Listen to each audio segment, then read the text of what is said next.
Your phone rings. You look at the caller ID and immediately you feel this cold fist close around your heart. No matter how many excuses you make, no matter how hard you try to avoid it, they keep coming back and they keep pushing and pushing and pushing. And this is a conversation you just don't want to have. There's no avoiding certain uncomfortable conversations, but knowing how to approach them early and with confidence helps avoid more highly charged conversations later on. And that's exactly what I'm going to talk about in this video. When it comes to setting boundaries, a lot of advice boils down to just say no and you got to be firm. For empathic introverts, this is really not the best advice because we're constantly focused on trying to create peace and harmony in the lives of those around us. We want everyone to feel seen and heard, and a lot of times we'll do that to our own detriment. So just saying no when we think it might hurt someone's feelings doesn't feel right to us. Just be firm when we want to be accommodating really doesn't feel good to us. So when we have those negative feelings about setting those boundaries, we oftentimes fail to set boundaries. And this is a problem I personally faced for a long time until I figured out what I call the acknowledge and explain method that I developed kind of by necessity while working as a bartender. And as an introvert, working as a bartender is kind of like a really tough environment. On the other hand, it's a great environment for learning how to deal with people. It's a great laboratory and it's a high pressure situation. So I'm going to explain to you how I developed this process and why it's so good for introverts in particular. One of the things about bartending is most of the time you're busy doing one thing to fulfill the needs of another person, but there's other people who want your attention from you. They want something from you. So you're constantly being bombarded from multiple angles. This is a microcosm of what real life is like. But you always have somebody, whether it's a coworker, a family member, a friend, who is coming to you with a need that they want you to help fulfill. Learning this process of acknowledge and explain is a great way to set boundaries and set expectations early on in those conversations, like right at the beginning, so that you can feel good about that interaction with them. They feel seen and heard, and you still don't commit to something that you don't feel comfortable doing. As a bartender, if I'm working on one set of drinks or dealing with one customer and a new person comes to the bar, the first thing I would do is look them in the eye and say, hey, I'll be right with you. This is so simple, but it's so critical and important. As human beings, we want to be acknowledged. We want literally to know that we're seen and that we are important to the person who saw us. Acknowledging them is so important because once somebody feels seen, they relax. When they understand that you know they're there and it's important to you that you deal with them, they can sit back and say, okay, he's going to be right there. He's going to get to me. And it's deeply seated in our psychology, going way, way back from before even civilization was founded. In fact, it probably goes back to before human beings walked upright, that being part of a group is important for our survival. So when we're in a new situation and that person acknowledges us, we are basically subconsciously saying to them, you're part of our group, we're going to take care of you. It just allows them to relax on a fundamental level. Essentially, you're validating them as a person.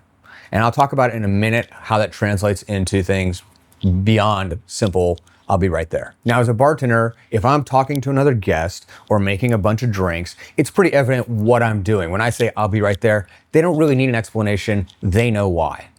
But by explaining to them, by giving that extra bit, it does a couple of things. It subconsciously tells them that they are important to you. If somebody is over-explaining something, it's because they really want to communicate with you, they really want to connect with you, and they really want to feel understood by them.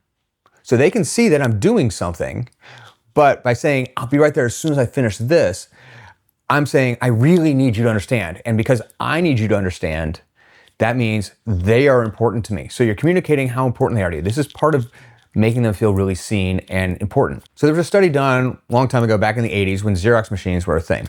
And they did this in the university library where they had a line of people waiting to make copies. And somebody would come up and jump to the front of the line and say, hey, can I go in front of you because I gotta make some copies? The person most of the time would say, yeah, okay, that's fine. And let them in and they'd be done and then they go away. What they eventually discovered is actually the reason behind why they have to make a copy wasn't important. They could literally say, because I have to make a copy. Everybody in line has to make a copy. You're not doing it for any reason that's more important than anyone else. At least you haven't said you are. Just the word because was enough. It triggers a deep psychological need to help other people, to be useful and accommodating to other people. This is part of our social programming that's deep in our DNA. So just acknowledging them and giving them a reason why you can't help them in this exact moment makes them understand that you find them important and that you're gonna be right there. And it gives them a psychological reason to be accommodating to you, to give you that grace. Now I wanna make a really important distinction and caveat right now that you must apply every time somebody's asking something of you that you haven't agreed to yet. As a bartender, when somebody's waiting to place an order, I say, I'll be right there. I am not promising to make their drink. This is important. I am not aware of all of the variables in the situation. They might be underage. They might be overserved already. There might be other reasons why I cannot make them a drink or should not make them a drink. I am not promising to make a drink. I'm promising to talk about what they want. The same thing applies when someone else is asking something of you. You're not promising to give them what they want. The reason for this is if you do not promise to do the thing up front, then when it comes time to discussing it, if you don't feel comfortable doing it or you have a reason why you can't follow through, you're not reneging on a promise you already made. And this is really important for empathetic people who don't want to hurt feelings. A lot of times people will use guilt, either consciously or subconsciously, to kind of manipulate us into doing things we don't necessarily want to do. And empathetic people tend to be really susceptible to that kind of manipulation. This is why it's so important that you are agreeing only to discuss what they need, not to follow through, and you're not promising to give them what they want. Imagine you're at work and you're busy doing something that you really got to finish, and a colleague says, hey, can you help me with this thing?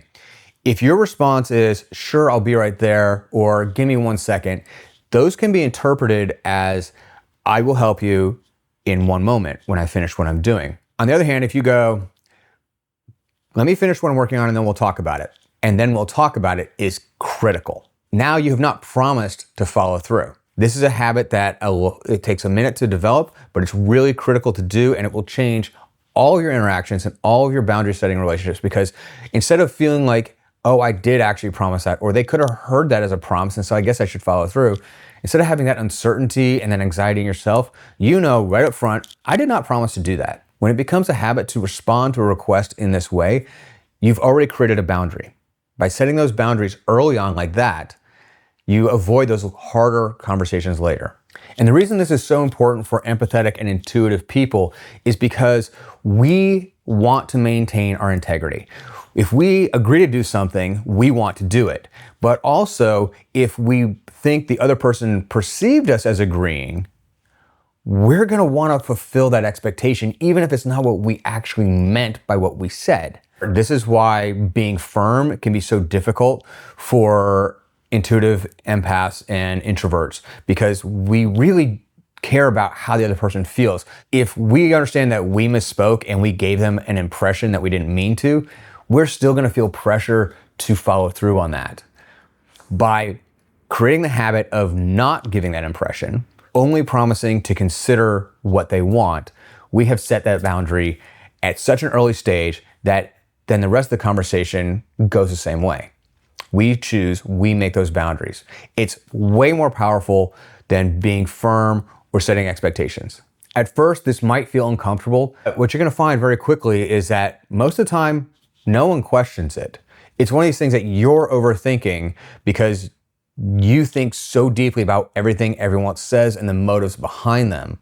But in fact, most other people don't operate on that level. They'll hear you and say, okay, cool, we'll talk about it when you're ready. Occasionally, you will get that pushy person who will push back.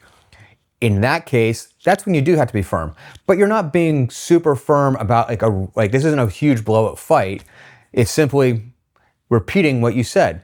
I said, I'll consider it. I said, we'll talk about it in a minute when I finish what I'm doing. You're just repeating what you already agreed to. And it really doesn't need any more than that. It's very rare when you get anybody who really pushes beyond that, unless they're like a 2-year-old constantly asking why. And by 2-year-old, I mean an actual 2-year-old. Children tend to be less patient, less understanding. They haven't gotten to that point yet, but I digress. This method also works really well in setting boundaries around other issues, like a friend who's always late.